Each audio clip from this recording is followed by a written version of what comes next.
अमूल की financial resilience उसके constant growth में क्लियरली दिखती है। FY 2023 में Gujarat cooperative milk marketing federation GCMMF, जो अमूल का ओनर है, ने 72,000 करोड़ रुपए का ग्रुप टर्नओवर बताया। मार्च 2024 तक ये फिगर बढ़कर 80,000 करोड़ रुपए हो गया, जो ईयर ऑन ईयर 10% की इंक्रीज दिखाता है। इन्फ्लेशनरी प्रेशर्स के बावजूद ब्रांड ने स्ट्रैटेजिक प्राइसिंग और वॉल्यूम एक्सपेंशन के through double digit growth maintain की। हाउएवर, प्रॉफिटेबिलिटी पर स्ट्रेन है।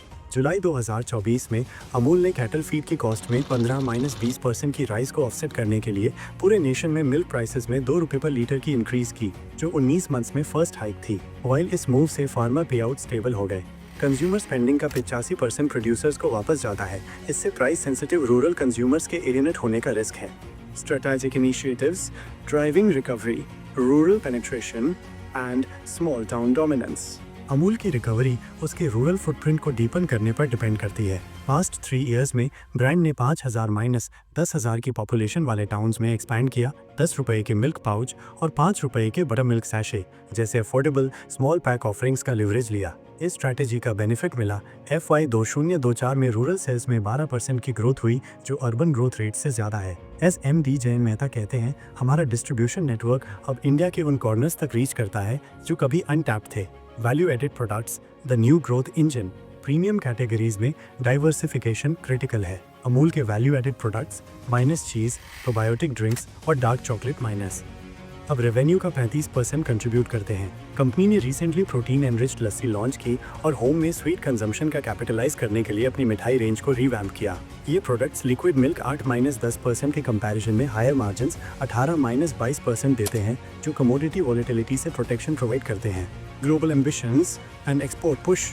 50 कंट्रीज में एक्सपोर्ट्स के साथ अमूल का एम वर्ल्ड का लार्जेस्ट डेयरी ब्रांड बनना है। अमूल के 50th एनिवर्सरी इवेंट में प्राइम मिनिस्टर नरेंद्र मोदी के एंडोर्समेंट ने इस विजन को गैल्वनाइज किया। कोऑपरेटिव अफ्रीका और साउथ ईस्ट एशिया में पार्टनरशिप्स को एक्सप्लोर कर रहा है, जहां अफोर्डेबल डेयरी की डिमांड राइज हो रही है। हाउएवर, ग्लोबल कोको प्राइसेस में स्पाइक्स 2024 में 60% तक इसके चॉकलेट सेगमेंट को थ्रेटन करते हैं, जिससे कैलिब्रेटेड प्राइस हाइक्स को फोर्स होना पड़ता है।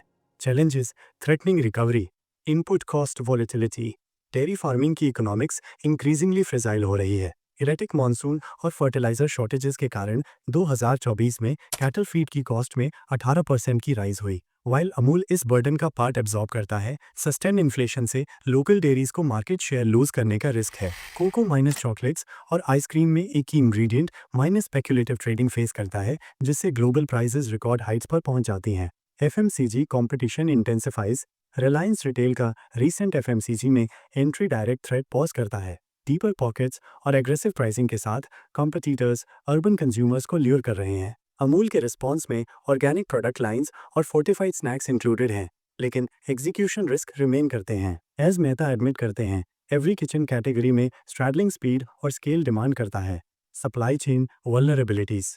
अमूल का decentralised model 18,600 village cooperatives 100 dairy plants को सप्लाई करती हैं, माइनस फ्रेश प्रोड्यूस एश्योर करता है, लेकिन क्वालिटी कंट्रोल को कॉम्प्लिकेट करता है। महाराष्ट्र में 2024 के लिस्टेरिया स्केयर ने इन रिस्क को हाईलाइट किया, जिससे टेम्पररीली सेल्स में 7% की डेंट आई।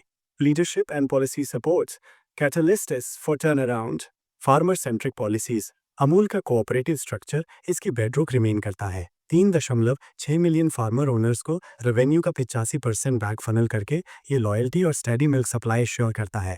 2025 तक 200,000 डेयरी कोऑपरेटिव्स को ऐड करने के लिए गवर्नमेंट इनिशिएटिव्स प्रोक्योरमेंट को फर्दर स्ट्रेंथन करेंगे। Technological investments. ऑटोमेशन अमूल के ऑपरेशंस को ट्रांसफॉर्म कर रहा है। Varanasi plant minus robotic packaging process के साथ 500 करोड़ की facility minus daily 5 lakh litres process करता है। सच इन्वेस्टमेंट्स वेस्ट को रिड्यूस करते हैं और मार्जिन्स इंप्रूव करते हैं, जो लॉन्ग टर्म रिकवरी के लिए क्रूशियल हैं। The road ahead, can Amul bounce back? Short term measures. 1. Price stabilisation. Amul को फार्मर पेआउट्स और कंज्यूमर अफोर्डेबिलिटी को बैलेंस करना चाहिए। गवर्नमेंट पार्टनरशिप्स के थ्रू कैटल फीड को सब्सिडाइज करने से इनपुट कॉस्ट्स ईज हो सकती हैं। 2. प्रीमियमाइजेशन। ऑर्गेनिक और प्रोबायोटिक रेंजेस को एक्सपैंड करने से हेल्थ कॉन्शियस अर्बनाइट्स अट्रैक्ट हो सकते हैं, जो प्रीमियम प्राइसेस पे करने के लिए विलिंग हैं। Long term strategies. 1. Export led growth. Vietnam और नाइजीरिया जैसे डेयरी डिफिशिएंट नेशंस को टारगेट करने से डोमेस्टिक वॉलेटिलिटी ऑफसेट हो सकती है। तो sustainability initiatives, cattle waste use करने वाले biogas plants energy costs cut कर सकते हैं और ईएसजी क्रेडेंशियल्स एनहांस कर सकते हैं। Conclusion, a cautiously optimistic outlook.